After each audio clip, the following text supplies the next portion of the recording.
Have you ever felt that no matter how much inner work you do, something still feels unfinished? Like you've healed old patterns, but haven't truly become a new person? You've probably felt it yourself, that quiet dissatisfaction even after years of self-help. Carl Jung recognized that feeling in many of his patients. He mapped out 4 stages of emotional and spiritual growth, and the final one he named Sophia, which means wisdom. Yet almost no one reaches it, not because they aren't trying, but because the last step demands a sacrifice that feels like giving up everything you've gained. Let's walk through these stages together, because chances are you'll recognize yourself along the way. The first stage Jung called Eve. This is where deep feeling begins. Raw, unfiltered, almost overwhelming. You soak up the emotions around you like a sponge. You walk into a room and instantly feel the tension, the sadness, the unspoken anger. But you don't yet know that those feelings aren't yours. Have you ever felt exhausted after spending time with certain people without knowing why? It's exhausting, isn't it? Like wearing a coat that's soaked through with everyone else's weather. That's the Eve stage. Pure sensitivity, without any shield or understanding. Many of us lived here for decades, but here's the good news. You can learn to take that coat off. The breakthrough comes when you finally realize not every emotion you feel belongs to you. That moment of clarity when you separate your own feelings from everyone else's feels like a miracle. But Jung would say you've only just begun. The second stage is Helen. Now you have a name for what you are. You might call yourself an empath. You read books, watch videos, join communities.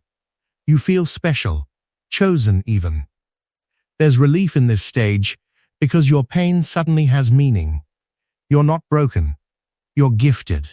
But have you ever noticed how easy it is to get attached to that identity? To protect it, defend it, make it your whole story? Jung warned that this is a trap. When your sensitivity becomes your identity, you stop growing. You start performing instead of becoming.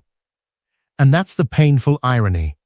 The very label that saves you becomes the cage that holds you. Most people get stuck right here. They know the language of healing, boundaries, narcissists, energy vampires, but they haven't truly transformed. They've just traded one kind of suffering for another. The third stage, Mary, is where real work begins. Mary is named after the archetype of devoted love and sacrifice. At this stage, you stop talking about your wounds and start sitting with them. You face your shadow, the parts of you that aren't so pure. You realize that you're helping sometimes hidden need to be needed. Your caregiving wasn't always love. Sometimes it was control or a way to feel valuable. This confrontation hurts deeply, but it's also where genuine healing happens. Healed is wonderful, but whole is something else entirely. An empath who reaches the Mary stage is psychologically healthier than most people. They've integrated their shadow, set real boundaries, and done the hard work. This is the stage where many sincere seekers stop. They've done the shadow work, they've forgiven their parents, they've learned to say no. And that's genuinely beautiful. But Jung noticed something else, a door that only opens when you're willing to walk through it with empty hands. What if the final stage isn't about adding more healing, but about releasing the healer itself? Because there's a fourth stage, Sophia, that most empaths never touch. Why? Because getting there requires giving up the identity of the healer. Let me say that again. To reach Sophia, you have to release the deepest story you carry. That you exist to fix others, to heal the world, to ease everyone's pain. Can you feel how terrifying that sounds? For someone who has built their whole sense of purpose on helping, losing that mission feels like losing yourself. But Jung discovered that this release is not a loss, it's a liberation. You see everything, but you carry nothing. The Sophia stage doesn't mean you stop caring. You care more than ever. But you stop making your caring into a job. You stop believing that seeing someone's pain obligates you to carry it.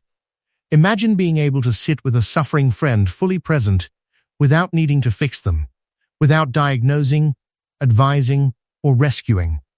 Just being there, calm, open, unattached. That presence, Jung found, is far more healing than all your helping ever was. It creates a space where others can find their own answers. So why do so few reach this stage? Because it requires grief.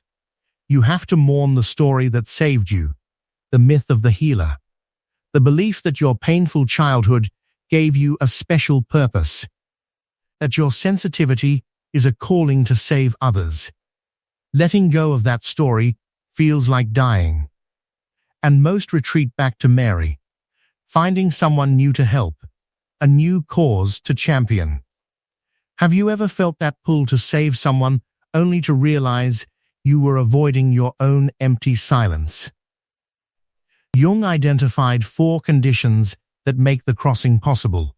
First, you need to become saturated with helping, to see that your efforts haven't fundamentally changed anything. Second, you must confront the shadow of your own healing work, how it served your ego. Third, you must tolerate meaninglessness, sitting with no purpose, no mission, just being.